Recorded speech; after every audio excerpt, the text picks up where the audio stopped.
कैसे पहचाने कौन असली गुरु और कौन सोशल इन्फ्लुएंसर है? असली गुरु वो है जो आप खुद से ना जोड़ के भगवान से जोड़ेगा, और जो नकली है जो सिर्फ गुरु बनने का नाटक कर रहे हैं वो आपको खुद से जोड़ देंगे।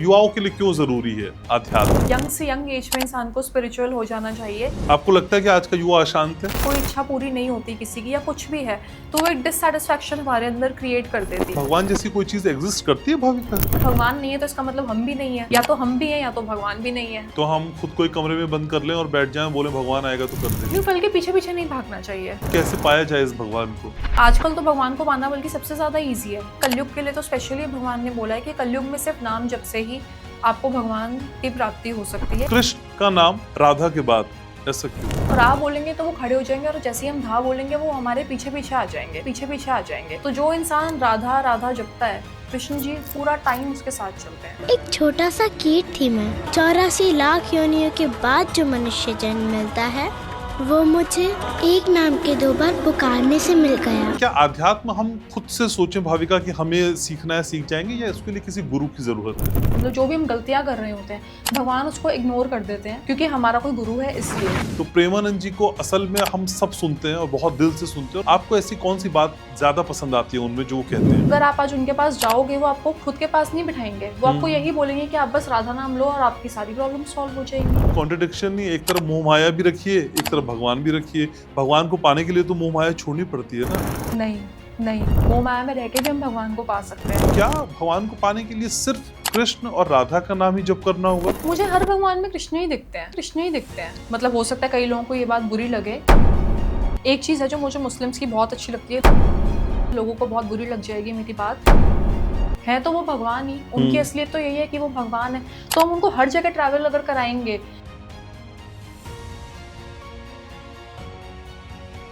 तो हर जगह के गंदगी उनके ऊपर आएगी या कुछ भी। तो मेरे अकॉर्डिंग भगवान की एक ही जगह होनी चाहिए, वो होना चाहिए आपके घर का मंदिर। आध्यात्मिक होना या धार्मिक होना दोनों एक ही बात है? अच्छा, पैसा चाहिए फिर क्या करें? विद इन अ मंथ ही मिल जाएगा, विद इन अ मंथ ही मिल जाएगा। गारंटी देती हैं मुझे? मैं गारंटी देती हूँ, मैं गारंटी देती हूँ। राधा कृष्ण के प्यार में क्या राधा को वो हैसियत मिल पाई जो रुक्मणी की थी?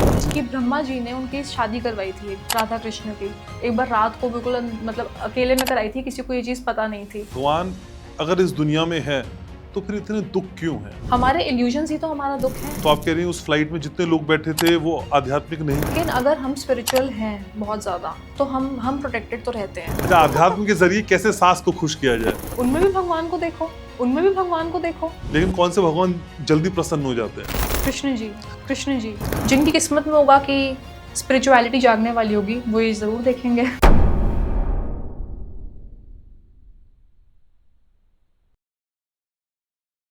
नमस्कार। आज के इस पॉडकास्ट में हम बात करेंगे उसकी जिसको हम सोचते तो हैं पर कहते नहीं हैं। कई बार इंस्टाग्राम पे स्क्रॉल करते करते करते करते लगता है कि जिंदगी यही है क्या? जिंदगी के कई और रंग हैं, कई और रूप हैं जिनको समझना बहुत जरूरी है। वैसे आज की इस पॉडकास्ट में कोई उपदेश नहीं होगा, कोई लेक्चर नहीं होगा, कोई भाषणबाजी नहीं होगी। आज हम आध्यात्म को पुराने चोले से निकाल के ये बोलूं कि आपकी जीन्स में या फिर आपके स्नीकर में फिट करेंगे, वो समझाएंगे जो आप समझना तो चाहते हैं लेकिन समझ नहीं पाते। भाई आज के जमाने में और आज की इस तेज रफ्तार जिंदगी में स्पिरिचुअलिटी के क्या मायने हैं, समझने के लिए तैयार है? आप देखना शुरू कर चुके हैं आपका अपना favourite podcast Ghanshyam Upadhyay show. मैं हूं आपके साथ घनश्याम, और मेरे साथ आज वो हैं जो आपको बताती हैं ग्रह की चाल, जो बताती हैं आपके वास्तु का हाल, और साथ ही देती हैं आपको स्पिरिचुअलिटी का वो ज्ञान जो कहीं नहीं मिलता।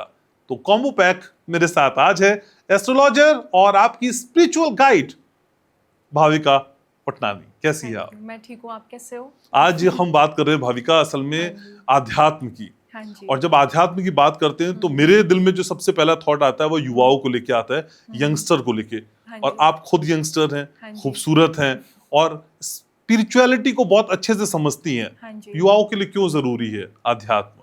युवाओं के लिए तो मुझे लगता है ज्यादा जरूरी है, क्योंकि मेरे अकॉर्डिंग स्पिरिचुअलिटी या अध्यात्म ये है कि खुद को पाना। और आज की डेट में वो खुद को खो चुके हैं। मतलब उनको इतना ज्यादा एंजाइटी रहती है, डिप्रेशन रहता है, ओवर थिंकिंग रहती है। तो मुझे ऐसा लगता है कि राइट एज स्पिरिचुअल होने की यही है। मतलब यंग से यंग एज में इंसान को स्पिरिचुअल हो जाना चाहिए, जिससे उनके अंदर की ओवर थिंकिंग, एंजाइटी, डिप्रेशन सब शांत होए और वो खुद को पा सके। अच्छा, आपको लगता है कि आज का युवा अशांत है? बिल्कुल। क्यों? मुझे ऐसा लगता है कि युवा भी अशांत है और बड़े लोग भी अशांत हैं, क्योंकि हमारे डिज़ायर्स इतने ज़्यादा बढ़ते जा रहे हैं, हमारी इच्छाएं इतनी बढ़ती जा रही हैं, और अगर कोई इच्छा पूरी नहीं होती किसी की या कुछ भी है, तो वो एक डिससैटिस्फैक्शन हमारे अंदर क्रिएट कर देती है। तो अगर हम स्पिरिचुअल रहते हैं, अगर हम भगवान से कनेक्टेड रहते हैं, तो हम एक तरीके से शांत रहते हैं और हमारे अंदर एक कंटेंटमेंट जागती है कि लाइफ में जो जो हमारे पास है हम उसको देखते हैं, हम पॉजिटिविटी को देखते हैं, नेगेटिविटी की तरफ हमारा ध्यान फिर कम जाता है। पर कई युवा हैं जो कहते हैं भगवान जैसी कोई चीज एग्जिस्ट करती है भाविका?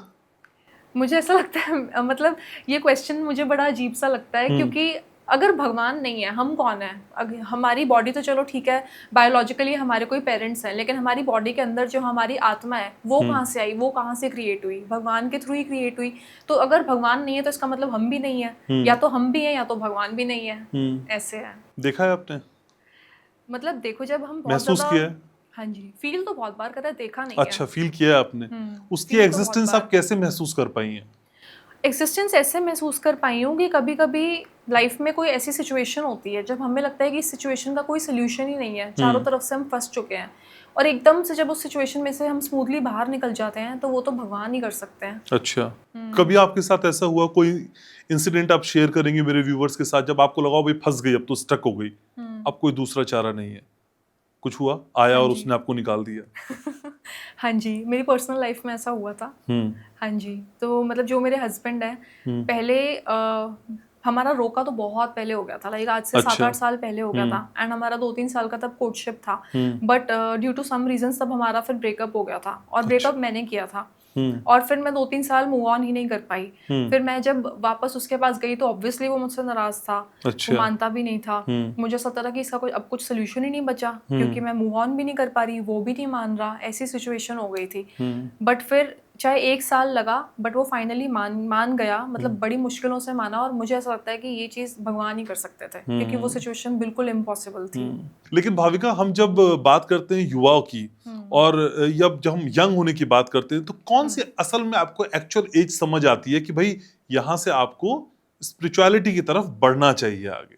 मुझे ऐसा लगता है जब थोड़ी सी, जैसे ही थोड़ी सी भी अक्ल आ जाए, थोड़े से भी बड़े हो जाए, मतलब समझ लो टीन एज। अच्छा। टीन एज में जाके हर किसी को स्पिरिचुअल हो जाना चाहिए। थोड़ा बहुत तो पेरेंट्स को अपने बच्चों को बचपन से ही सिखाना चाहिए, लेकिन टीन एज में जाके इंसान को स्पिरिचुअल हो जाना चाहिए। लेकिन हम तो जब आध्यात्म की बात करते हो, लगता है भाई ये तो उम्र दराज लोगों की चीज है, थोड़े से बुजुर्ग हो जाएं तब हम आध्यात्म की तरफ बढ़ेंगे। ऐसा क्यों है? जब इंसान बड़ा हो जाता है, जैसे 50-60s में जाके अगर हम स्पिरिचुअल हो भी जाते हैं और हम लाइफ को बहुत तरीके से समझ जाते हैं, तो तब फायदा ही क्या है? तब लाइफ कितनी बची है? लाइफ को समझना तो तब चाहिए ना जब बहुत साल बचे हों, जब हमें लाइफ और अभी काफ़ी जीनी है। 20s में या अपने 30s की एज में अगर हम स्पिरिचुअल हो जाते हैं, तब तो काफ़ी लाइफ बची है। तो अगर हम लोग तब स्पिरिचुअल हो जाते हैं, तो फिर हमें पता चल जाता है कि हमें लाइफ एक्चुअल में कैसे जीनी है। पर क्या हम आजकल बहुत ओवर थिंकिंग भी करते हैं किसी भी चीज को लेके? सब करते हैं ओवर थिंकिंग, और वो इसलिए ही करते हैं क्योंकि सब भगवान से दूर है। जैसे अगर भगवान में ध्यान ही नहीं है, आज अगर हमें पता है कि हर वक्त हमारे साथ भगवान है, तो हम ओवरथिंक क्यों करेंगे? जब हमें पता है कि भगवान ही हर चीज़ संभाल रहे हैं, तो हम ओवरथिंक नहीं करेंगे। लेकिन अगर हम भगवान को मानते ही नहीं होंगे, हमें लगता है कि हर चीज़ तो मुझे ही करनी है, सब कुछ मुझे खुद ही करना है, तो हम ओवरथिंक करेंगे, क्योंकि करना मैंने है। लेकिन जब करना भगवान ने है, तो फिर हम सरेंडर करेंगे, हम शांति से बैठे रहेंगे।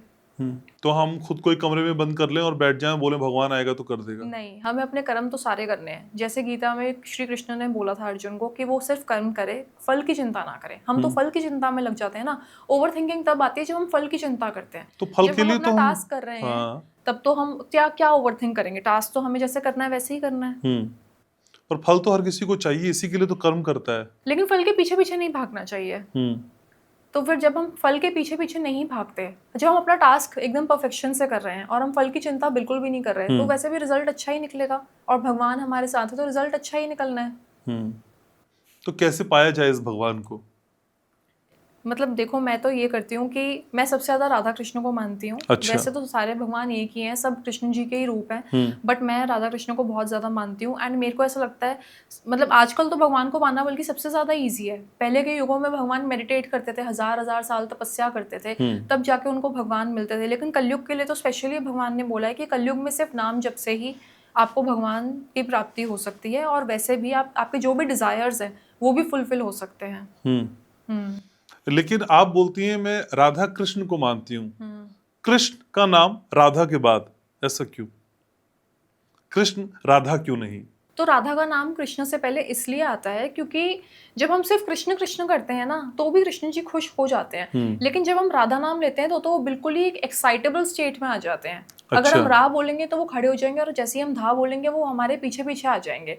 तो जो इंसान राधा राधा जपता है, कृष्ण जी पूरा टाइम उसके साथ चलते हैं, उसके सारे काम आप समझ लो कृष्ण जी ही करते हैं। अच्छा, तो बरसाना जाएं कि वृंदावन जाएं?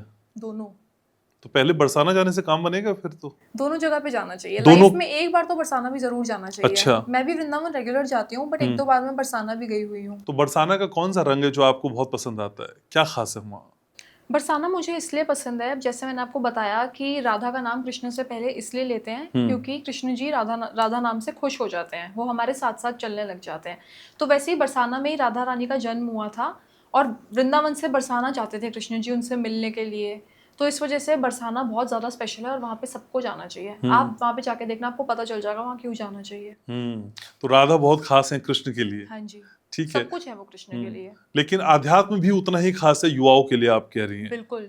लेकिन क्या आध्यात्म हम खुद से सोचें भाविका कि हमें सीखना है, सीख जाएंगे, या इसके लिए किसी गुरु की जरूरत है? गुरु की जरूरत जरूर होती है। मतलब आप मतलब स्टार्टिंग में खुद से स्पिरिचुअल हो सकते हो, ठीक है, आप नाम जप कर रहे हो, सब कुछ कर रहे हो, लेकिन एक पॉइंट पे आके गुरु की जरूरत सबको होती है। क्योंकि गुरु कौन होते हैं कि जो खुद हमसे भी ज्यादा स्पिरिचुअल है, जो हमसे भी ज्यादा एक्सपीरियंस्ड है स्पिरिचुअलिटी में। तो जब हम किसी को अपना गुरु बना लेते हैं ना, तो हमारे स्पिरिचुअलिटी में जो भी फ्लॉज होते हैं, मतलब जो भी हम गलतियां कर रहे होते हैं, भगवान उसको इग्नोर कर देते हैं। क्योंकि हमारा कोई गुरु है इसलिए, क्योंकि जो गुरु है वो भगवान का भक्त है, तो भगवान को लगता है कि ये तो मेरे भक्त का शिष्य है, तो वो उसकी गलतियों को इग्नोर कर देते हैं। इसलिए गुरु होना बहुत ज्यादा जरूरी है और उसको भगवान और अच्छे से पहचानते हैं। और हम खुद से चाहे भगवान को हासिल कर ले तो ऐसा नहीं हो पाएगा क्या? ऐसा भी हो सकता है, खुद से भी हासिल कर सकते हैं, हम भगवान को भी अपना गुरु बना सकते हैं। आज अगर हम भगवान के साथ ही ऐसी अपनी फीलिंग जोड़ लें कि अगर हम कृष्ण से ही अपनी फीलिंग जोड़ लें कि कृष्ण ही मेरे गुरु हैं और कृष्ण ही मेरे को आगे और बढ़ाएंगे भक्ति में, तो वो गुरु बन के सीधा सीधा आपका मार्गदर्शन करते जाएंगे। तो भाविका के गुरु कौन है, कहाँ से आपने आध्यात्म सीखा? मेरे गुरु वैसे दो हैं, एक तो मेरी मदर है मेरी गुरु, और एक प्रेमानंद महाराज जी। सबसे पहले तो मेरी मदर ही है क्योंकि मुझे स्पिरिचुअलिटी में लाने वाली मेरी मदर है, और प्रेमानंद महाराज जी से भी मुझे मिलवाने वाली मेरी मदर है। तो ये दोनों मेरे गुरु हैं। तो आपको तो और जल्दी भगवान मिल जाएंगे, दो गुरु हैं आपके। अच्छा, प्रेमानंद जी का आपने नाम लिया, तो प्रेमानंद जी को असल में हम सब सुनते हैं और बहुत दिल से सुनते हैं, और उनकी बातें बहुत यथार्थ के नजदीक लगती है, बहुत रियलिस्टिक लगती हैं। आपको ऐसी कौन सी बात ज्यादा पसंद आती है उनमें जो वो कहते हैं? मुझे उनकी सबसे अच्छी बात ये लगती है कि वो किसी भी इंसान को खुद की तरफ नहीं बुलाते। वो ये नहीं कहते आओ मेरे पास आओ, मुझसे आशीर्वाद लो, फिर तुम्हारे काम बन जाएंगे। वो वैसे नहीं है। वो एक्चुअल में एक बहुत ज़्यादा स्पिरिचुअल संत हैं, और वो एक स्पिरिचुअल गुरु है कि अगर आप आज उनके पास जाओगे, वो आपको खुद के पास नहीं बिठाएंगे। वो आपको यही बोलेंगे कि आप बस राधा नाम लो और आपकी सारी प्रॉब्लम सॉल्व हो जाएंगी। या अगर प्रॉब्लम सॉल्व नहीं होगी तो आपको समझ में आ जाएगा कि मे बी ये इच्छा मेरे लिए सही नहीं है, या कुछ भी, मे बी उससे कुछ बेटर आपको मिल जाएगा। बट उनके पास हर प्रॉब्लम का एक ही सोल्यूशन है कि आप राधा नाम लो, दैट्स इट। लेकिन हर गुरु प्रेमानंद जी जैसा हो ऐसा बहुत मुश्किल है, हाँ जी। आप जानते हैं।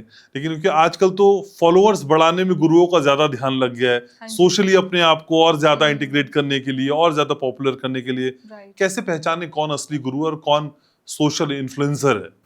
असली गुरु वो है जो आप खुद से ना जोड़ के भगवान से जोड़ेगा, और जो नकली है, जो सिर्फ गुरु बनने का नाटक कर रहे हैं, वो आपको खुद से जोड़ देंगे। अच्छा। तो आपको लग रहा है कि इस तरह के गुरु भी बहुत मिल रहे हैं मार्केट में? हाँ जी। सोशल मीडिया पे आजकल बहुत बाढ़ आई हुई है, एस्ट्रोलॉजर्स की, वास्तु एक्सपर्ट्स की, आध्यात्मिक गुरु की। इनको लेकर आप क्या सोचती हैं भाविका? मुझे ऐसा लगता है कि कुछ चीजें सोशल मीडिया ने बहुत ज्यादा अच्छी भी करी है। अच्छा। क्योंकि इंसान बहुत ज्यादा अवेयर हुए हैं। अब जैसे मुझे तो प्रेमानंद महाराज जी दिखे ही सोशल मीडिया पे थे। मेरी मदर को एक दिन हम लोग मतलब रात को बैठे हुए थे, उनके फोन में एक बार उनकी रील आ गई थी कि आपको जो चाहिए पक्का मिल जाएगा, बस आप राधा नाम ले लो। और वो हमने उनको तब फर्स्ट टाइम देखा था, बट तब वो इतने फेमस नहीं थे, वो बाय चांस आ गई थी, तब उनके इतने फॉलोअर्स भी नहीं थे। तो मिले तो वो भी इंस्टाग्राम के थ्रू ही, तो ये तो मेरा फायदा ही हुआ। लेकिन हाँ, ये है कि हमें पहचानना होता है कि कौन जेन्युइन है, कौन फ्रॉड है, क्योंकि इंस्टाग्राम भी हर तरीके के लोगों से भरा हुआ है। फिर जब हम उनके पास गए तब भी मतलब वहाँ पे बहुत कम लोग थे, हम लोग थे और 10-15 लोग और थे। अच्छा। और जब हम वहाँ गए, वो किसी भी इंसान की तरफ देख भी नहीं रहे थे, वो बस अपनी ही मेडिटेशन में थे, अपना ही ध्यान में थे वो। लेकिन हम जब गृहस्थ आश्रम में रहते हैं, हमारी पत्नी भी होती है, हमारा पति भी होता है, बच्चे भी होते हैं, और फिर हम किसी के गुरु बनने की बात करते हैं। क्या ये संभव दिखाई देता है गृहस्थ आश्रम में रहते हुए अध्यात्म से जुड़ा जा सकता है भक्त का? बिल्कुल जुड़ा जा सकता है। इस बात का अध्यात्म से क्या लेना देना है? आज अगर हम अपनी फैमिली में रह रहे हैं और अगर हम भगवान को भी मानते हैं तो इसमें क्या बुराई है? ये दो चीज़ें तो उल्टा साथ साथ चलनी चाहिए। आज अगर हम, जैसे गीता में भी लिखा है, आज अगर हम अपनी फैमिली में रहते हैं, सपोज मैं किसी की वाइफ हूँ, किसी की बेटी हूँ, किसी की डॉटर इन लॉ हूँ, तो मेरे को सबके साथ अपनी ड्यूटीज़ निभानी चाहिए, अपने फ़र्ज़ पूरे पूरे निभाने चाहिए। लेकिन एट द एंड मुझे ये पता होना चाहिए कि मेरा असली रिश्ता सिर्फ और सिर्फ भगवान से है। ये सारे रिश्ते जो हैं मेरे टेम्पररी हैं, क्योंकि एट द एंड तो सब खत्म होना है, मुझे भी खत्म होना है, हम सब ने भगवान में मिल जाना है। तो असली रिश्ता तो सिर्फ भगवान से ही है। तो ये कॉन्ट्रडिक्शन नहीं, एक तरफ मोह माया भी रखिए, एक तरफ भगवान भी रखिए।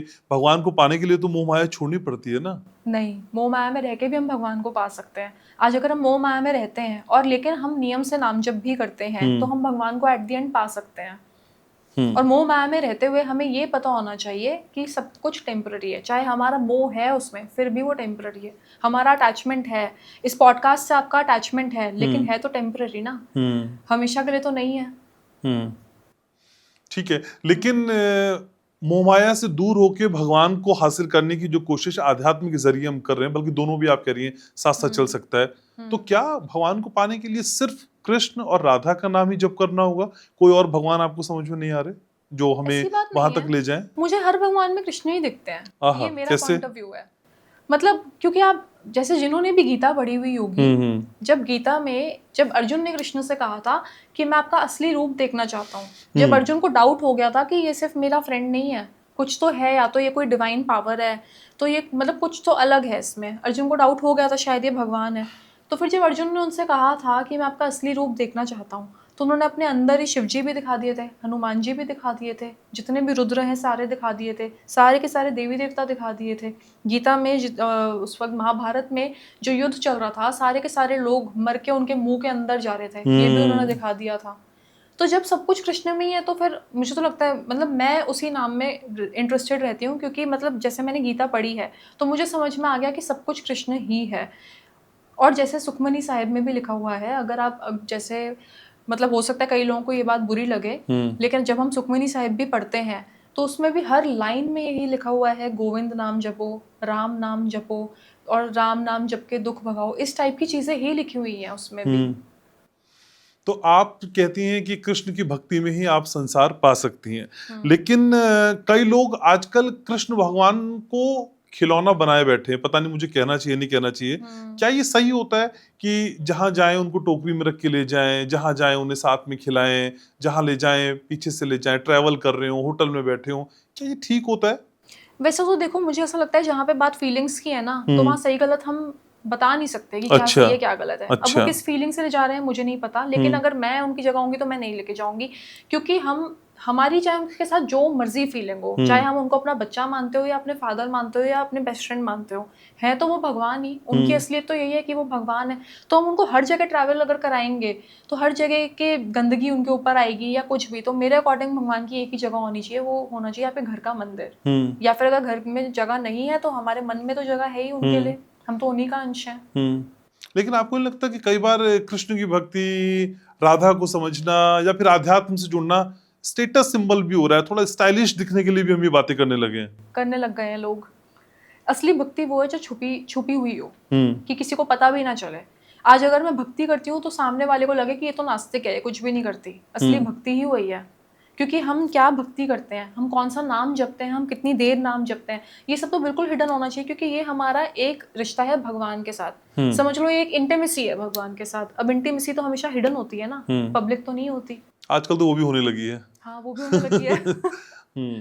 लेकिन कृष्ण को आप इतना पूजती हैं, चाहती हैं, कभी दर्शन हुए सपने में ही सही, कुछ कहा उन्होंने आके? ऑनेस्टली अभी तो नहीं हुए मुझे दर्शन। नहीं हुए। अच्छा, ये बहुत ईमानदारी की बात है, क्योंकि अक्सर लोग इस तरह के प्लेटफॉर्म पे सवाल पूछे आने पे कह देते हैं, हाँ भाई मेरे सपने में आए थे, मेरे कान में कुछ कह गए चुपके से। हाँ जी। अभी नहीं हुए। अभी तक मुझे ऐसा कुछ नहीं हुआ, लेकिन मुझे फील हमेशा हुआ है लाइफ में कि वो मेरे साथ है। तो ये जो भक्ति की अलग आप में जगी इतनी छोटी उम्र में, और आप खुद लोगों को भी गाइड कर रही हैं, आपको कहाँ से ये लगन लगी? कब आपके मन में वो पहला थॉट आया कि भाई आध्यात्म की तरफ मुड़ना चाहिए? थॉट तो कब आया था ये तो मुझे याद भी नहीं है, बट जब मैं बहुत छोटी थी ना, मेरी मम्मा बहुत पूजा पाठ करती थी शुरू से ही। तो ना वो जैसे नवरात्रों में भी दुर्गा सप्तशती का पाठ करती थी और मुझे जबरदस्ती अपने साथ मंदिर में बिठाती थी। समझ लो ये मेरी अपब्रिंगिंग का पार्ट है, ठीक है। हर कोई इस चीज़ को इतनी इंपॉर्टेंस नहीं देता, लेकिन मेरे पेरेंट्स ने इस चीज़ को बहुत इंपॉर्टेंस दिया है कि उनके बच्चे स्पिरिचुअल हों, क्योंकि उनको पता है एट द एंड सोल्यूशन भगवान ही है। सोल्यूशन हमें कोई इंसान नहीं दे सकता, भगवान ही दे सकते हैं। इंसान जरिया बन सकता है। तो वो मुझे ना ज़बरदस्ती अपने साथ मंदिर में बैठाती थी, जब भी पाठ करती थी कि बैठ बैठ के सुन। मैं तो सो जाती थी उस टाइम पे जब मैं छोटी थी। लेकिन जैसे जैसे कभी कभी कुछ तो मैंने सुना ही होगा, कोई चीज़ मुझे इंटरेस्टिंग लग गई होगी या मेरे दिल को टच कर गई होगी, तो धीरे धीरे करके मैं स्पिरिचुअल हुई। उसके बाद क्या हुआ कि जैसे मैं शिव पुराण पढ़ने लग गई बहुत ज़्यादा। तो जब मैं शिव पुराण पढ़ती थी ना, उसमें एक चैप्टर में माता पार्वती और शिव जी के बीच की एक कॉन्वर्सेशन थी, जिसमें माता पार्वती शिव जी को कह रही थी कि जब आप ध्यान कर रहे होते हो तो आपकी बॉडी पे गूज़बम्प्स आते हैं, आपकी बॉडी के हेयर अपने आप खड़े हो जाते हैं और आप कांपने लग जाते हो। ऐसा क्यों होता है? आप तो भगवान हो, आपके साथ ये चीज़ कैसे हो जाती है? ऐसे पूछा माता पार्वती ने। तब मुझे समझ में आया, शिव जी ने उनको जवाब ये दिया था कि मैं भगवान नहीं हूँ, मैं तो भगवान का भक्त हूँ। मेरी आत्मा में कृष्ण बसते हैं, मेरी ज़ुबान पे राम नाम होता है, तो मैं तो अपने भगवान का ध्यान करता हूँ। और जब मुझे अपने भगवान के दर्शन होते हैं अपने ध्यान में, जब मैं उनसे मिलता हूँ, तब मेरी बॉडी में ऐसे गूज़बम्प्स आते हैं। तो तब शिव पुराण पढ़ते पढ़ते ही मुझे समझ में आ गया था कि एक्चुअल में जो भगवान है वो कृष्ण है। मतलब है तो शिव जी भी भगवान ही, क्योंकि है तो वो भी उन्हीं का अंश, उन्हीं का रूप। लेकिन उस वक्त मुझे समझ में आया कि भगवान का असली रूप श्याम सुंदर रूप है, बाकी सब भी भगवान ही है। कमेंट सेक्शन में बहुत सारे लोग आपको बताने वाले हैं कि कौन कौन से भगवान है, तैयार रहिएगा। तो मैं उनको अभी जवाब दे रही हूँ कि आप लोग शिव पुराण भी पढ़िए और गीता भी पढ़िए। एडवांस में हमने दोनों जवाब पढ़ लो। ठीक है। लेकिन भाविका, क्या अध्यात्म और धर्म दोनों एक ही हैं या अलग अलग हैं? आध्यात्मिक होना या धार्मिक होना, दोनों एक ही बात है?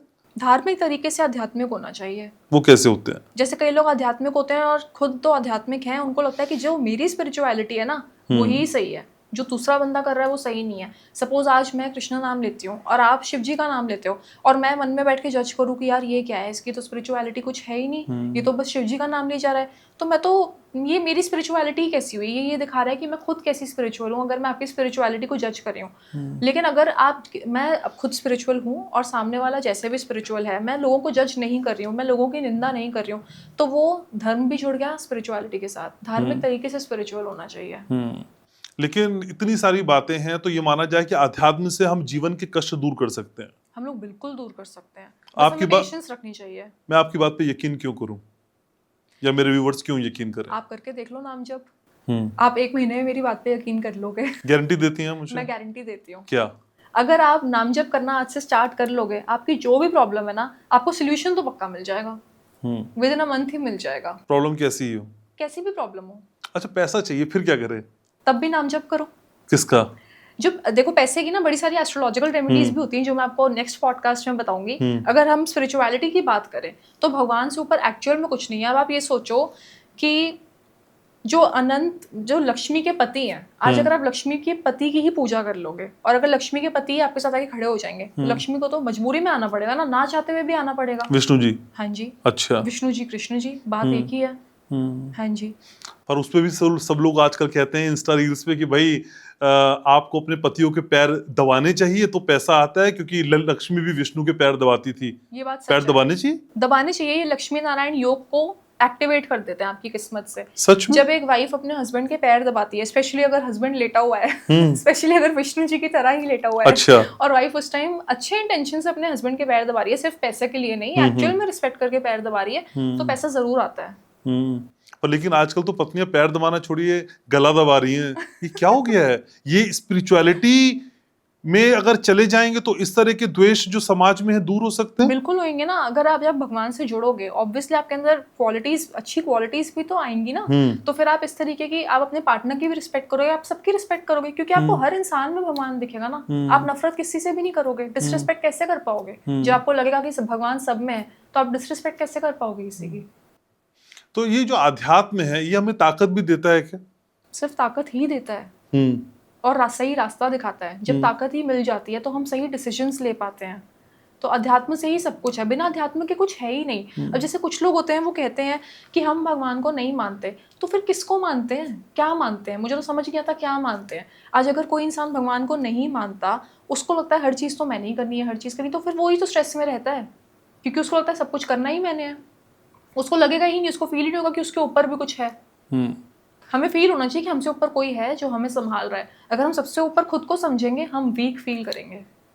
लेकिन हम चुपचाप तो नहीं बैठ सकते ना उसके भरोसे, काम तो हमें करना ही पड़ेगा। वो ये तो करना ही पड़ता है, वो तो अर्जुन को भी युद्ध करना पड़ा था, लेकिन उसके सारथी तो कृष्ण थे ना, तो हम उनको अपना सारथी तो बना सकते हैं। अच्छा, दो चीजें भाविका, आप दोनों में एक्सपर्ट हैं, एस्ट्रो में भी और स्पिरिचुअलिटी में भी। हाँ जी, क्या हम आध्यात्म के जरिए अपने ग्रहों को कंट्रोल कर सकते हैं? हाँ जी, 100% हम लोग कर सकते हैं।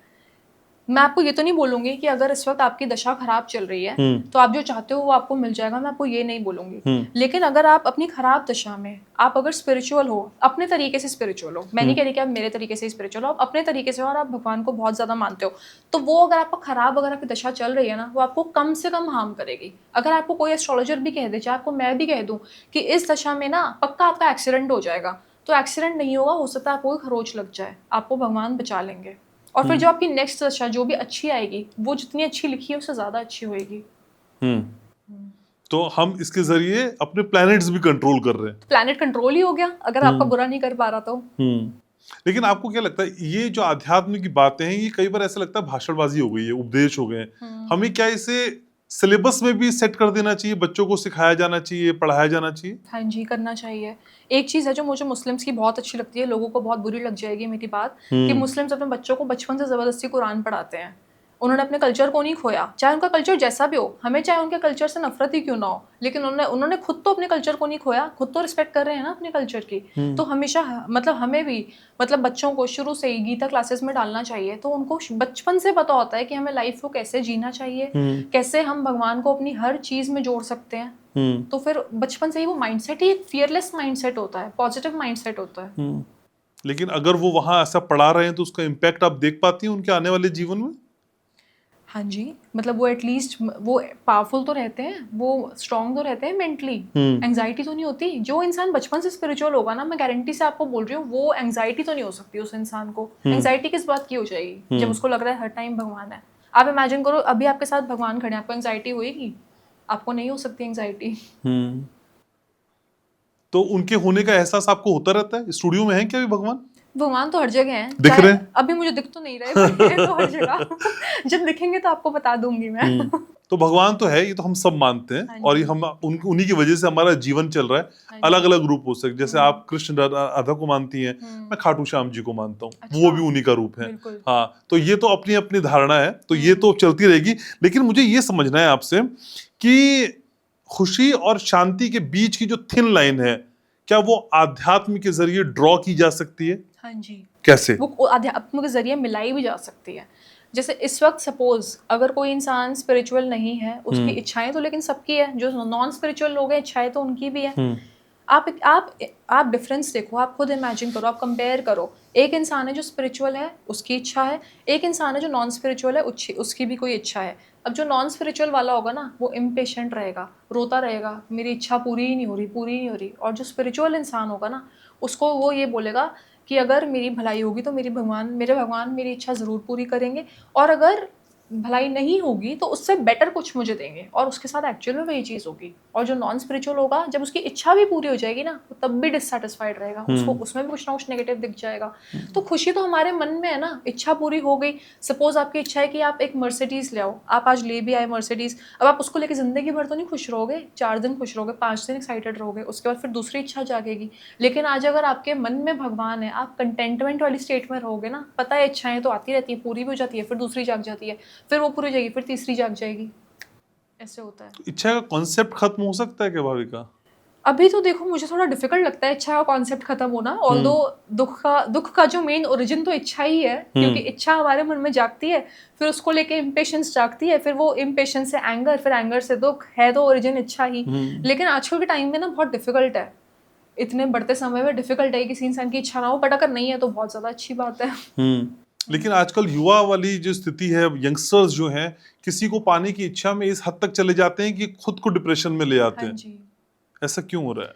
मुझे ऐसा लगता है कि एक तो है कि हमारी इच्छा है, एक है कि हम उस इच्छा से ज़रूरत से ज़्यादा ऑब्सेस हो गए हैं, तो वो ऑब्सेशन की वजह से हम डिप्रेशन में जाते हैं। एक है कि हमारी इच्छा है, ठीक है मेरी ये इच्छा है, पूरी हो गई तो भी ठीक है, नहीं हुई तो भी ठीक है, ये एक हम इच्छा भी रख रहे हैं और उस इच्छा से डिटैच्ड भी हैं। उससे ऑब्सेस नहीं हो रहे कि पता नहीं कब पूरी होगी कब पूरी होगी, उस चक्कर में हम अपने आप को परेशान नहीं कर रहे। लेकिन अगर उससे ऑब्सेस हो जाएंगे कि मुझे तो ये चीज़ चाहिए ही चाहिए, अभी ही चाहिए या एक साल में ही चाहिए, जैसे लोग मैनिफेस्टेशन में लग जाते हैं ना, अच्छी बात है मैनिफेस्ट करना, लेकिन मुझे ऐसा लगता है कभी कभी वो मैनिफेस्टेशन इंसान को इम्पेशेंट भी बनाती है, क्योंकि इसमें इंसान अपनी एक टाइम लिमिट सेट कर लेता है कि मैं एक साल के अंदर अंदर मेरे पास मर्सिडीज होगी। 1% नहीं हुई मैनिफेस्टेशन से तो विश्वास उठ ही गया, इम्पेशेंस भी जाग गई। यही अगर हम ये रखेंगे कि चलो मेरा मन है कि मेरे पास एक मर्सिडीज हो तो भी ठीक है, ना हो तो भी ठीक है, तो फिर हम उससे डिटैच्ड हैं, वो चीज़ हमें इतनी अफेक्ट ही नहीं कर रही है, तो हम खुश रहेंगे।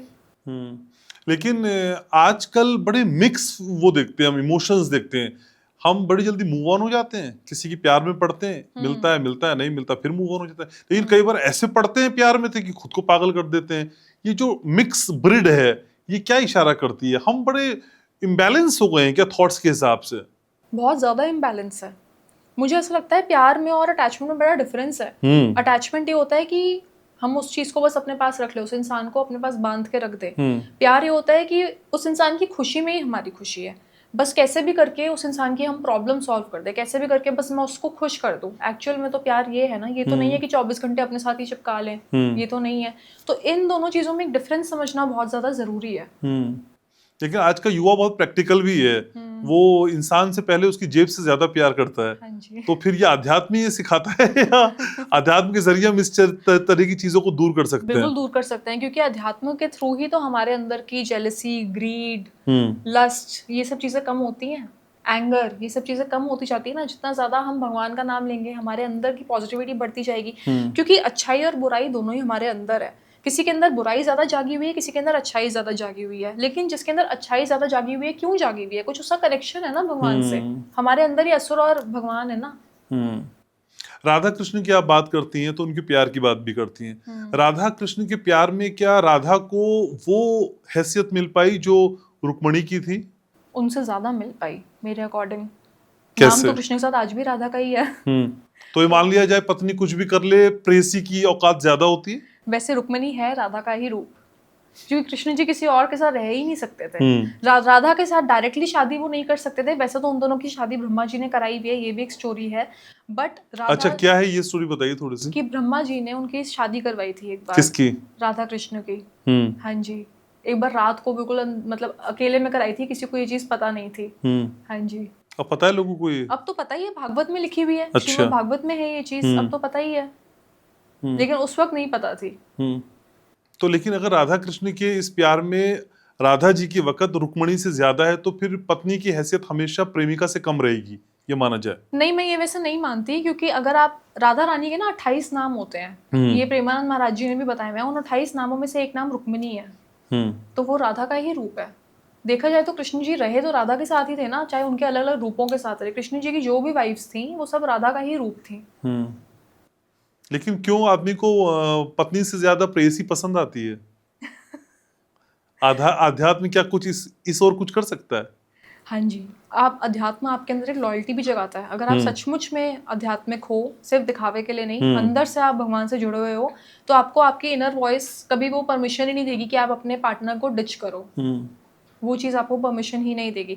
देखो, अगर कृष्ण जी से ना बहुत लोग गलत वे में इस चीज को लेके जाते हैं कि चलो जब मैं आने वाला था, मैं उसी पे आने वाला था, हम करे तो कैरेक्टर ढीला। ये डायलॉग बड़ा फेमस है लोगों का, लेकिन आप भगवान से कंपेयर कर रहे हो। मैं ये नहीं, पहली बात तो कृष्ण जी ने भी प्यार तो राधा से ही किया था। जो उन्होंने शादी की रुक्मिणी से, वो थी तो राधा का ही रूप। लेकिन यहाँ पे थोड़ी ना ये चीज है कि जिसकी जो वाइफ है उसी का ही रूप है उसकी गर्लफ्रेंड। यहाँ पे तो ये चीज नहीं है ना, वो तो दोनों अलग अलग है ना। तो ये दोनों को समझना ही तो टास्क है फिर भाविका, इससे तो कंफ्यूजन भी पैदा हो जाएगा ना। एक तरफ आप कहते हैं कि राधा कृष्ण को समझो, उनकी तरह व्यक्तित्व लाओ, तो कुछ लाओ कुछ ना लाओ, ये तो थोड़ा अजीब सा नहीं लगता? कॉन्ट्रोडिक्टरी नहीं है? उनकी तरह करो, सब कुछ उनकी तरह करो। देखो, जो रुक्मिणी थी या उनकी एक और वाइफ थी सत्यभामा, ये दोनों राधा रानी के ही रूप है। राधा रानी का ही दूसरे रूप है, दूसरे तीसरे रूप है। राधा रानी ने कई रूप लिए हुए हैं, ठीक है। तो अगर रियल लाइफ में कोई इंसान ये चीज कहता है तो फिर आप उसको बोलो कि ठीक है अपनी वाइफ का ही रूप एक और पैदा कर दे और फिर उससे भी शादी कर ले। अब वो तो प्रैक्टिकली पॉसिबल नहीं है ना। लेकिन ये क्या आध्यात्मिक होना आत्मबोध यानी सेल्फ कॉन्शियसनेस को जगाना भी है? हाँ जी। ये कैसे होगा? आत्मबोध कैसे होता है? जब हम आत्मबोध क्या है कि हम अपनी आत्मा को जाने, हमारी आत्मा क्या है, भगवान का ही अंश है। आज अगर हम भगवान में ध्यान लगा रहे हैं, इनडायरेक्टली हम खुद में ही तो ध्यान लगा रहे हैं। जो हमारे अंदर की आत्मा है वो भगवान का अंश है। आज अगर हम कोई नाम जप नहीं भी करते, नॉर्मली भी आज अगर कोई इंसान मेडिटेट करता है, सिर्फ डीप ब्रीदिंग करता है, तो वो अपनी आत्मा में ध्यान लगा रहा है। तो वो एक इनर कॉन्शियसनेस भी जगा रहा है, भगवान को भी पा रहा है, खुद को भी पा रहा है। लेकिन अध्यात्म को अडॉप्ट करने से पहले कई बार इस स्टेट ऑफ माइंड में आदमी रहता है कि भाई अब मैंने सब छोड़ दिया, अब मैं अध्यात्म करूंगा। ये क्या है? सब कुछ छोड़ के अध्यात्म करना आवश्यक है? अगर देखो कोई इंसान सब कुछ छोड़ के करना चाहता है तो वो उसकी कोई फीलिंग है कि ठीक है मेरा ध्यान सिर्फ अब भगवान में ही लगता है, मैं मोह माया। अब कोई एक्चुअल में अगर मोह माया से छूट गया है तो हम उसको वैसे भी जबरदस्ती तो मोह माया में बांध के नहीं रख सकते। लेकिन अगर कोई इंसान ये चाहता है कि मैं अपनी फैमिली में भी रहूं, मैं मोह माया में भी रहूं, मैं अपने वर्क में भी रहूं बहुत ज्यादा, और लेकिन मुझे भगवान को भी पाना है, तो वो भी अच्छी बात है। दोनों तरीके से एट द एंड तो भगवान को ही पा रहे हैं ना, जैसे मर्जी पाए, वही हमारा अल्टीमेट गोल है। लेकिन आजकल भगवान भगवान भगवान कह के आपको लगता है कि सोशल पॉपुलर होने का भी एक तरीका हो गया है? कुछ लोगों के लिए तो हो गया है। फॉलोअर्स मिलते हैं इससे? मुझे आपके पॉडकास्ट की बात पता चलेगा। आपकी मंशा तो ये नहीं है ना, कम से कम। नहीं। ठीक है। लेकिन हम भगवान की बात करते हैं, भगवान की बात करते हैं, कृष्ण की आपने बात करी, राधा रानी की भी आपने बात करी, लेकिन युवा इस कॉन्सेप्ट को उस हिसाब से या उतनी जल्दी समझने की हिम्मत में या हैसियत में दिखाई देता है जितना हम उससे उम्मीद कर रहे हैं? कुछ लोग जल्दी समझते भी हैं, मैं वही तो कह रही हूँ। अगर आप कोई किसी को अपना गुरु बना लोगे, एक्चुअल में जो एक मतलब सचमुच में कोई संत होंगे जिनकी इंटेंशन सिर्फ ये होगी कि वो आपको भगवान से जोड़ें, खुद से ना जोड़ें, तो वो युवाओं को अच्छे से समझा सकते हैं। अगर कोई स्पिरिचुअल गाइड है, वो अगर आपको अच्छे से समझा रहा है, या जैसे अगर आप गीता लेसन्स भी ले रहे हो तो भी तो आप स्पिरिचुअल इजीली हो सकते हो। या जैसे जो हिंदू है वो गीता लेसन्स ले लें, जो जिस रिलीजन के है वो अपनी अपनी होली बुक्स पढ़ लें, कितनी इजीली हम लोग समझ सकते हैं। लेकिन जितने भी लोग आपको इस पॉडकास्ट में देख रहे हैं और उनके मन में आ रहा है कि भाई भाविका जो कह रही है समझ में आ रहा है, अब हमें आध्यात्म ग्रहण करना है, सबसे पहले क्या करें? सबसे पहले नाम जप, जिस भी नाम में इंटरेस्ट है, क्योंकि वही कलयुग में यही तरीका है, स्पिरिचुअल होने का तरीका ही यही है। जैसे कि सतयुग में मेडिटेशन थी, त्रेता युग में हवन कराना या पूजा कराना था, द्वापर युग में भी कुछ और ही थे तरीके, लेकिन कलयुग के लिए भगवान ने वही बोला हुआ है कि नाम जप करें। कलयुग का तरीका यही है। नाम जप क्या होता है? आपको जिस भी नाम में इंटरेस्ट है, भगवान का जो भी नाम आपको अच्छा लगता है, आप उसी नाम को चैंट करते जाओ। कितनी बार? जितनी मर्जी बार करो, वो तो आपकी मर्जी है। ऐसा नहीं कि सुबह इतनी बार, दोपहर में इतनी बार। नहीं, वो तो आपकी मर्जी है। तो नाम जप से अध्यात्म की शुरुआत होगी। हाँ जी। उसका अगला चरण क्या होगा? उसका अगला चरण यही होगा कि आपका नाम जप बढ़ेगा, आपका और ध्यान बढ़ेगा भगवान में। हो सकता है फिर आपको भगवान के दर्शन भी हो। तो कितनी बार जप करने पे हो जाते हैं भगवान के दर्शन?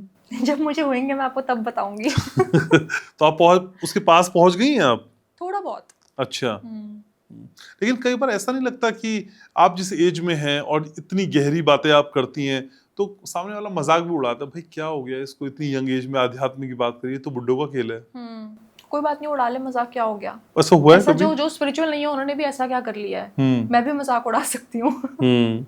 जो स्पिरिचुअल हैं एक्चुअल में, वैसे देखा जाए जो लोग स्पिरिचुअल हैं, जो भगवान से जुड़े हुए हैं, वो फिर भी इस पोजीशन में है कि वो नॉन स्पिरिचुअल को जज कर सके कि भाई ये पता नहीं कैसे से लोग हैं, ये तो भगवान को ही नहीं मानते, तो पता नहीं क्या मानते हैं। लेकिन जो नॉन स्पिरिचुअल, वो किस बात पे जज करेंगे कि भगवान को मानते हैं? एक तरीके से वो खुद को ही जज कर रहे हैं, अपनी असलियत दिखा रहे हैं।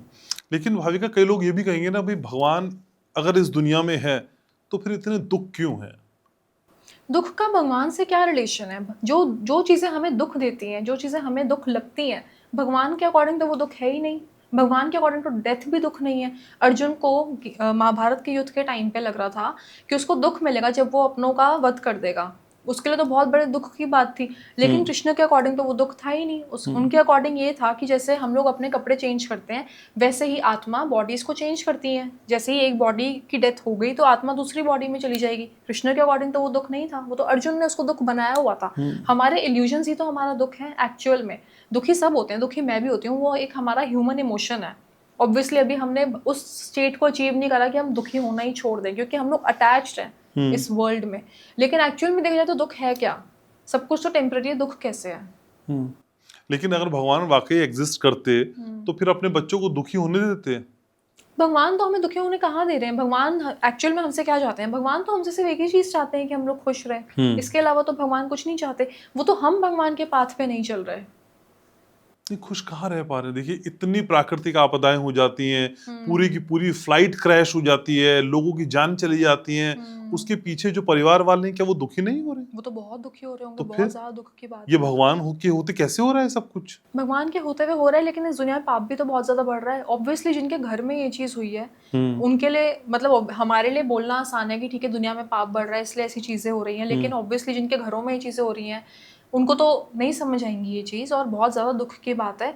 लेकिन अगर हम स्पिरिचुअल हैं बहुत ज़्यादा तो हम प्रोटेक्टेड तो रहते हैं। ये चीज़ हमेशा होती है। तो आप कह रही हैं उस फ्लाइट में जितने लोग बैठे थे वो आध्यात्मिक नहीं थे? नहीं नहीं, मैं ये बिल्कुल भी नहीं कह रही। आपने कहा जो स्पिरिचुअल होते हैं वो सेव होते हैं, प्रोटेक्टेड होते हैं। मैं ये नहीं कह रही कि वो लोग प्रोटेक्टेड नहीं थे। हो सकता है वो लोग भी बहुत ज़्यादा प्रोटेक्टेड हो। हमें हमारी नज़र में जो हुआ एक्चुअल में बुरा हुआ, उन लोगों के साथ बहुत ज़्यादा बुरा हुआ, लेकिन सफ़र तो उनकी फैमिली ने सबसे ज़्यादा करा ना। उनकी तो with in a few seconds उनकी डेथ हो गई। उन्होंने कोई अपनी कुछ और किसी और स्टेट में होंगे। अब वो लोग दुखी तो फैमिली हो गई ना बहुत ज़्यादा। नहीं तो मैं जा रहा है इतने सारे लोग जितने भी उस फ्लाइट में बैठे थे किसी ने कर्म अच्छा नहीं किया था? नहीं, ऐसा नहीं है। अच्छे कर्म वाले लोग होंगे, लेकिन देखो मेरे लिए ना ये चीज़ कहनी बहुत ज़्यादा आसान है, एंड ऑब्वियसली लोग भी बोलेंगे कि इनके लिए तो कहना आसान है, लेकिन फिर यहाँ पे वही बात आ जाती है डिटैचमेंट, जो कि गीता में भी हमें सिखाया जाता है कि आप डिटैच्ड रहो, इतना ज़्यादा मोह में मत पड़ो कि वो है तो किसी की बॉडी, आत्मा तो एक बॉडी से निकल के दूसरी बॉडी में चली जाती है। तो देखा जाए आत्मा तो किसी की भी नहीं मरी उस फ्लाइट में भी, बॉडीज की ही तो डेथ हुई। लेकिन अपने आप को इतने लेवल तक ले जाना कि जब हमें दुख का एहसास ना हो, किसी की मौत का एहसास ना हो, हम डिटैच हो जाएं इजीली, इतना आसान लगता है भाविका? नहीं, क्या आसान नहीं है, और मैं भी उस लेवल पे भी नहीं हूँ कि मैं अपनी फैमिली से डिटैच हो जाऊँ। अगर मेरी फैमिली को आज चोट पहुंचे तो मुझे फर्क ही ना पड़े, उस लेवल पे अभी मैं भी नहीं हूँ। लेकिन एक्चुअल में हम सबको उस लेवल पे होना चाहिए कि आज अगर किसी को भी कुछ हो रहा है हमारे आसपास, या इनफैक्ट हमें भी कुछ हो रहा है, तो हम उस चीज़ से ज़्यादा अटैच नहीं हो रहे हैं। ठीक है, लेकिन आपको क्या लगता है कि आध्यात्म और किसी के साथ रिश्ते का क्या कनेक्शन है?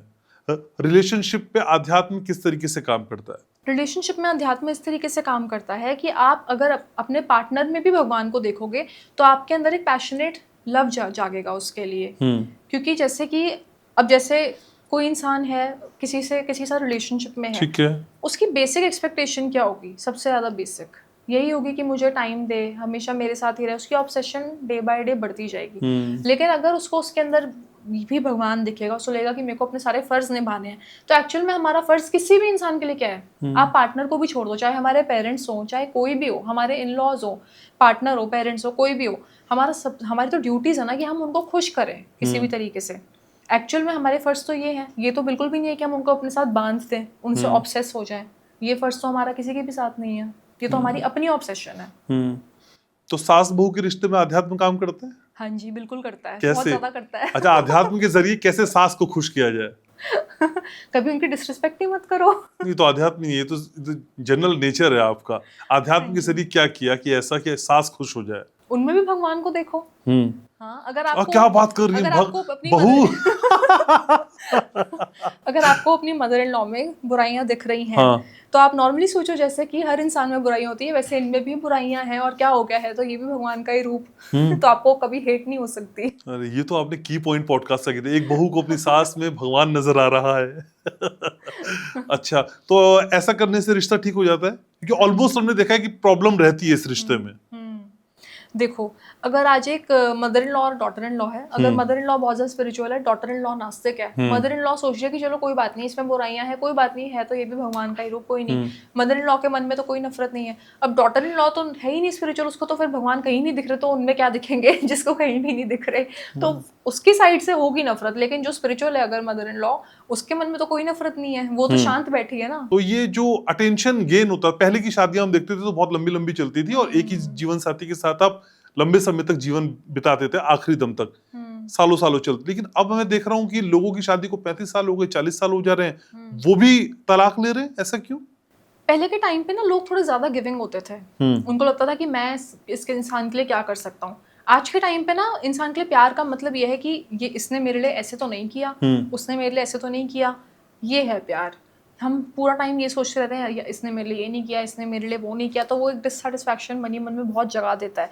दूसरा, सोशल मीडिया पे पार्टनर्स भी अपनी फ़ोटोज़ इतनी ज़्यादा डालते हैं कि हो सकता है जिस कपल की हम फोटो देख रहे हैं और सोच रहे हैं कि यार ये दोनों कितने खुश लगते हैं, उन दोनों ने भी लड़के ही फोटो क्लिक कराई हो, हमें क्या पता। लेकिन कंपैरिजन लोग बहुत ज़्यादा करते हैं कि उसका हस्बैंड तो उसको वहाँ ले गया, मेरा हस्बैंड तो मुझे यहाँ लेके नहीं गया, वो कंपैरिजन आ जाता है, फिर वो डिससैटिस्फैक्शन जाग जाती है।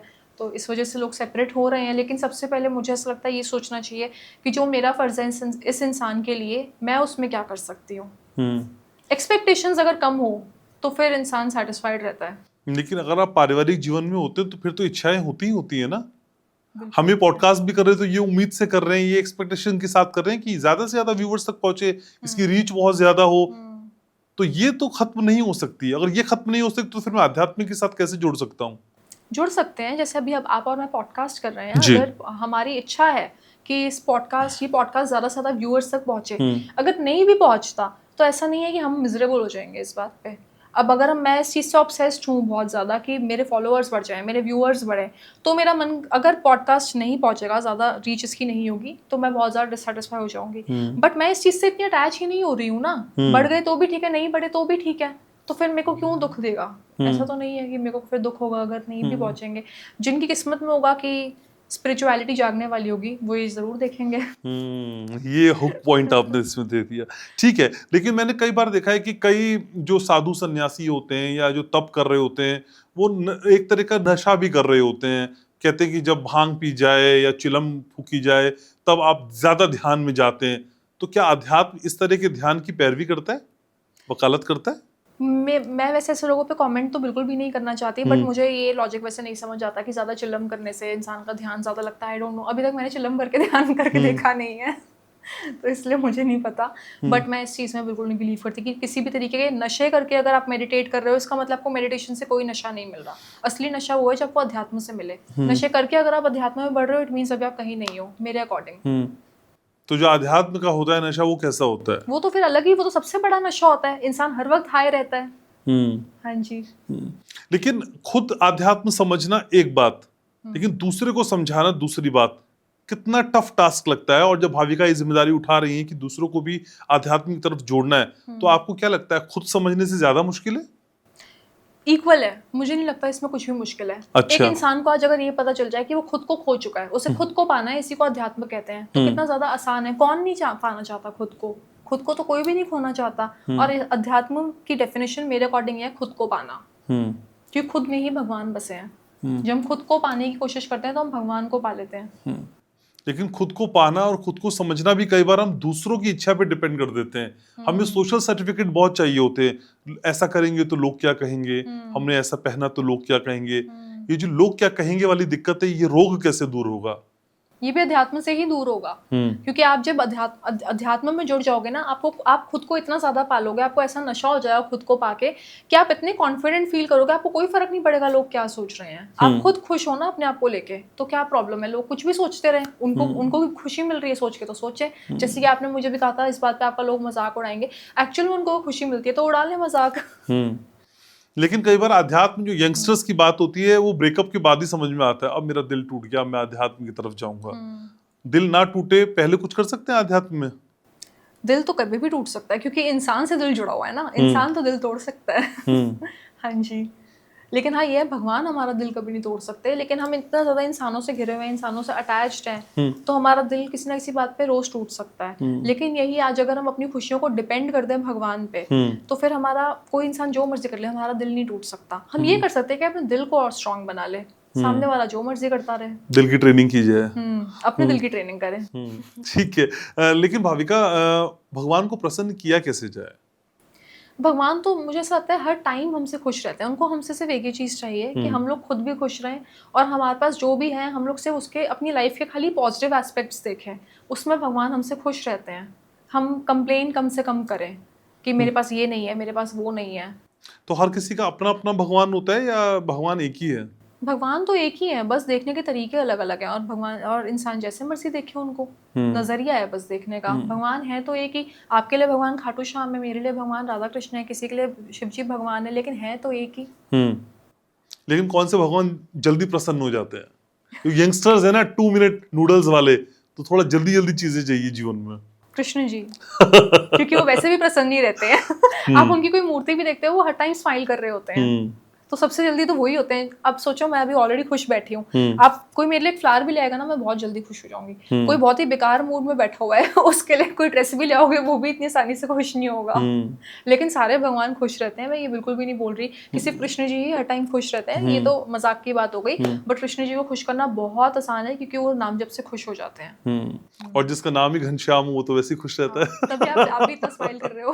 हाँ, लेकिन भाविका चलते चलते पॉडकास्ट के आखिरी पड़ाव में आके मुझे 2-3 टिप्स चाहिए आपसे कि जीवन में वाकई आध्यात्म को लाना है, आत्मसात करना है, एब्जॉर्ब करना है, तो क्या करें? एक तो डेली बेसिस पे नाम जप करना चाहिए, और कि आप नाम जप में कंसिस्टेंट रहो, कि आप रोज, जैसे होता है ना वर्कआउट करने के लिए इंसान वर्कआउट तो आज स्टार्ट कर लिया, लेकिन कंसिस्टेंसी के लिए हमें क्या चाहिए? मोटिवेशन, कि रोज उठ के मन करे जिम जाने का, रोज उठ के मन करे वर्कआउट करने का। उसके लिए इंसान कुछ ना कुछ उस पर भी रिसर्च करता है कि मैं ये डाइट लूंगा तो मैं जल्दी वेट लूज करूंगा, ऐसे वर्कआउट करूंगा तो जल्दी। तो वैसे ही आप नाम जप भी करो और आप अपने स्क्रिप्चर्स को स्टडी करो। जितना ज़्यादा आप स्टडी करोगे, मैं ये नहीं कह रही कि पूरा दिन ही कुछ ना कोई ग्रंथ पढ़ते रहो, लेकिन डेली का आधा घंटा, चाहे आप गीता पढ़ लो, चाहे आप श्रीमद् भागवतम पढ़ लो, अगर आप पढ़ते रहोगे तो आपका नाम जप में और ज़्यादा मन लगेगा। अगर आप भगवान की स्टोरीज सुनोगे तो आपको और भी ज़्यादा मन लगेगा। कि जब हमें पता ही चल जाएगा कि हमारी लाइफ को सिर्फ और सिर्फ भगवान ही कंट्रोल कर रहे हैं, ग्रह भी इतना नहीं, ग्रहों को भी तो भगवान कंट्रोल कर रहे हैं। तो आज अगर हम भगवान के पास ही चले जाएंगे तो ग्रह हमारा क्या बिगाड़ लेंगे? आज अगर हम इस बात को समझ लें, हम भगवान की खोज में निकल जाएं, उनका नाम जपें, तो हम कितनी जल्दी जल्दी स्पिरिचुअल हो सकते हैं। जैसे मैं आपको एक ना छोटी सी स्टोरी बताना चाहूंगी महाभारत की। जब महाभारत का युद्ध स्टार्ट होने वाला था तो राजा धृतराष्ट्र ने अपने राज्य में अपने एस्ट्रोलॉजर को बुलाया था, और तब के एस्ट्रोलॉजर्स ऐसे होते थे कि उनकी मतलब बात पत्थर की लकीर हो गई। अच्छा। उनकी कोई बात झूठ नहीं हो सकती, उस टाइम पे ऐसा ज्ञान होता था। और पूछा था धृतराष्ट्र ने कि मेरे बच्चों की जीत होगी या हार होगी, तो उन्होंने कहा था कि दुर्योधन का तो पूरा पूरा राज्य है, दुर्योधन ही जीतेगा। अच्छा। ये बिल्कुल पक्की बात है। फिर जब युद्ध को 2-3 दिन बीत गए तब धृतराष्ट्र फिर डर गए। धृतराष्ट्र ने फिर बुलाया अपने एस्ट्रोलॉजर को कि ये कैसे हो रहा है, आपने तो कहा था कि दुर्योधन ही जीतेगा। तो वो कहते हैं कोई बात नहीं, अभी 2-3 दिन ही तो हुए हैं, अभी देखो कैसे सिचुएशन पलटेगी, दुर्योधन ही जीतेगा।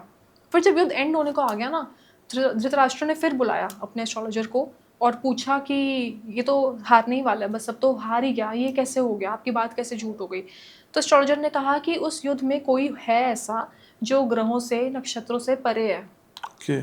तब विदुर ने कहा कि वहाँ पे कृष्ण है, और सिर्फ कृष्ण ही ऐसे हैं जो ग्रहों को भी जिन्होंने पलट दिया। तो अब आप देखो अध्यात्म से हम क्या पा सकते हैं, क्या नहीं पा सकते, आप बताओ। जब ग्रह ही उलट गए बिल्कुल, तो फिर अध्यात्म से तो इंसान कुछ भी पा सकता है। जबकि दुर्योधन के पास पूरा पूरा राजयोग था, कृष्ण की सेना तक दुर्योधन के पास थी। कृष्ण अपनी सेना भी नहीं लेके गए थे पांडवों के पास, बस कृष्ण चले गए थे और अपनी सेना दुर्योधन को दे दी थी, अपनी नारायणी सेना। फिर भी दुर्योधन हार गया था और पांडव जीत गए थे, क्योंकि उनके सारथी कृष्ण थे। ठीक है, तो पॉडकास्ट को वाइंड अप करेंगे, लेकिन मुझे कौन सा नाम जप करना होगा कि भाविका फिर से मेरे पॉडकास्ट में आ जाए? आपको जो भी नाम भगवान का अच्छा लगे आप वो नाम जप कीजिए। जय श्री श्याम। जय श्री श्याम। राधे राधे। ठीक है भाविका, बहुत अच्छी मुलाकात थी और उम्मीद करते हैं मुलाकातें हम लगातार करते रहेंगे। आप बहुत खूबसूरत हैं, बहुत खूबसूरत बातें करती हैं और ये सारी बातें लोगों के दिल तक पहुंची होंगी, मैं ये उम्मीद कर रहा हूँ। Thank you so very much. Thank you so much. तो आज की इस पॉडकास्ट को यहीं समेटना है, लेकिन आपसे इस वादे के साथ कि ये पॉडकास्ट आपको पसंद आया होगा। ज्यादा से ज्यादा पॉडकास्ट को आपको लाइक करना है, शेयर करना है, सब्सक्राइब करना है, और भाविका की बातें जो बताई हैं वो कितनी आपके दिल तक पहुंची हैं ये मुझे कमेंट सेक्शन में जरूर बताइएगा। आपके कमेंट्स का मैं बेसब्री से इंतजार करता हूं, तो लाइक करिएगा, शेयर करिएगा, ज्यादा से ज्यादा इस पॉडकास्ट को आपको आगे बढ़ाना है। और याद रखिएगा, मैं आपसे बहुत प्यार करता हूं।